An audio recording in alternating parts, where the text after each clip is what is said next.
more effect on you? Perhaps, whether it was the weight or just his punching power. Would you describe that as being, the most difficult part about him, or was there something about his style that gave you issues? No, it was me just getting a little hot. Wanting to stand there and exchange, stand my ground. In the corner they were getting kind of mad at me because they wanted me boxing. Which, if I would have boxed, kept it up, I would have did a lot. I would have came out a lot more cleaner. But when he'd catch me with some shots, I would get a little hot and want to exchange with him. And I'm a fighter. I come to fight. So I'm gonna rough it out. And I'm going to make it happen, especially, Aydin being one of the biggest punchers in the sport. I mean, in the division, you're going to show everybody, hey, I could take a shot at 147 too. That made it for a more entertaining fight, right? I know when Aydin landed some shots on me, he landed a few solid combinations, and everybody was on the edge of their seat. But you know what? Like I said, give a round of applause for him. He gave me the toughest fight I've ever had. And, anybody got any more questions? Radio tomorrow, 11 o'clock. Tomorrow, 11 o'clock. Ringtalk.com, folks. We'll be live tomorrow, 11 a.m. Shameless plug. Any questions for Aydin? Hold on. What happened? No, I'm just going to. All right. Obviously, for a great fight, you need two great fighters to go in there and lay it all on the line. And that's what we got from the champion, Selçuk. Aydin came in here and brought a tremendous fight. So, again, to introduce him, I want to introduce our co-promoters for this fight, Ahmed, owner, and Jose, if they can say some words, and then also introduce Selçuk. Thank you, Robert. Thank you, everybody. Sorry for my voice. I screamed too much in the fight. I want to congratulate at first Robert Guerrero. He showed our fighter what is really experience, and he won with experience and with really toughness. He was a brave guy, and it is not a shame to lose against a guy like Robert Guerrero. I understand why people don't want to fight him, because he's really a good fighter, a clever guy. He knows how to move, uses cleverness, and he's a good lefty, and he really can take some punches. And Aydin, in my opinion, did many things wrong because he's little unexperienced in him, and he lost, for my opinion, correct in a tough fight. So we have no excuse. And Aydin told some minutes ago at TV that he had blood pressure problem after the fourth round, but he said that was no excuse. He felt that he lost too much water, but we think Aydin is really a guy who learned a lot from this fight, and I believe that he will come back much stronger. I believe to him. Perhaps he needs to fight different guys, guys who stand in front of him, and I don't want to mean it wrong. Don't run too much. This is boxing. Sometimes to run, sometimes to fight. And congratulations, Robert. I want to introduce my fighter, Selçuk, that he says some words. Thank you very much.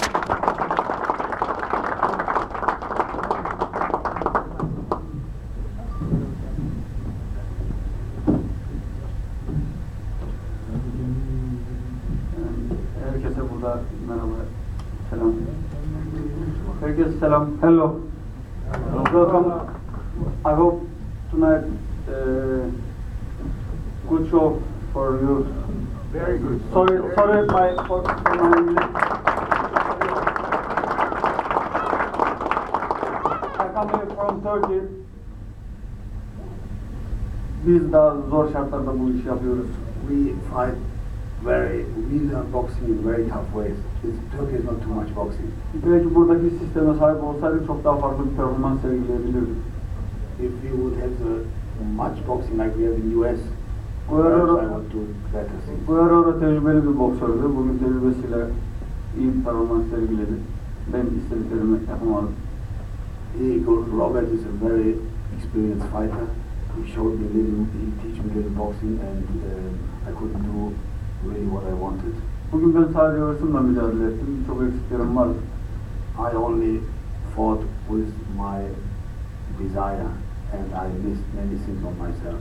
Ama tabii bu maçlar bence çok önemli yani. Belki bir şansın daha olmayabilir. O yüzden hepsi bizim için bir final niteliğinde. Umarım benim bir şansım daha olacak ve o zaman her şey daha farklı olacağına inanıyorum. Every fight, especially fights like this, they are like finals, and they are really places where you get your experience. And I hope I get my chance again, that I come back again. Genelde herkes beni agresif olarak tanımlar ama ben çok aynı zamanda duygusal bir insanım. Mesela ben onun ailesinin öyle üzüldüğünü falan, hasta olduğunu falan görünce inan üzüldüm. Kendimi bir an Rocky Balboa filminde gibi hissettim. When people think that I'm a bad Rocky'yi yenmeye gelen Rus gibi character, hissettim değil mi? people think that I'm a bad character.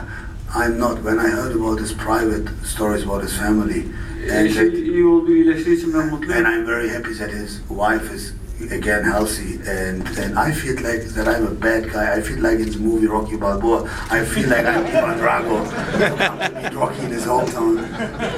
Ama maalesef ki bu yaşanması gereken bir şey. Bir taraf gülerken bir taraf üzülecek. Bu bir gerçek.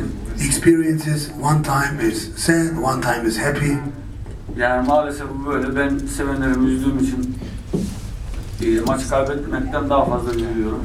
I'm more angry that I made my people which love me and support me sad. And Bir de son 3 yıl biraz zaman kaybettim. O zaman o süreçte ben biraz konsantrasyon bozukluğu yaşadım. Bu bir gerçek. Beni tanıyanlar çok iyi biliyorlar. Yani bu aslında gerçek ben değildim. I waited 3 years for this Mazeret shot. değil bunlar. There is no excuse, but I lost a little bit on my focus for boxing because I waited to fight for a world title long times. Beklemekle geçti 3 yılım. 3 years. 3 yılda 2 tane doğru dürüst maç yaptım. Birinin zaten rövanşı vardı. 2 tane de antrenman maçı In yaptım. 3 years I fought 3 guys. There's no excuse, but now I got it back because I learned. Ondan önceki 2 yılımda 19 tane maç yapmıştım. Sonraki 2 yılımda 2 antrenman maçı, biri rövanşıyla beraber 4 maçta toplam. In 4 years I did in that time 19 fights. 2 years. Yok 2 yılda. In 2 years 19 fights, and then the next 2 years only 2 fights. So then fuck me. Bekledik. Ama yapacak bir şey yok. We waited. It's okay. He said we lost. It's okay. You fought like a true champion. I You don't people should know. be very proud of you. You people should be very, very proud of you. You fought like a real champion.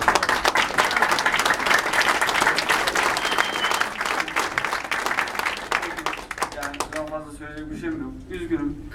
We lost. We have not right to talk too much. Thank you very much. Robert gezmeyi çıkarsın. Robert, enjoy. Belki bir daha karşılaşırsak Perhaps we see us again. We don't know.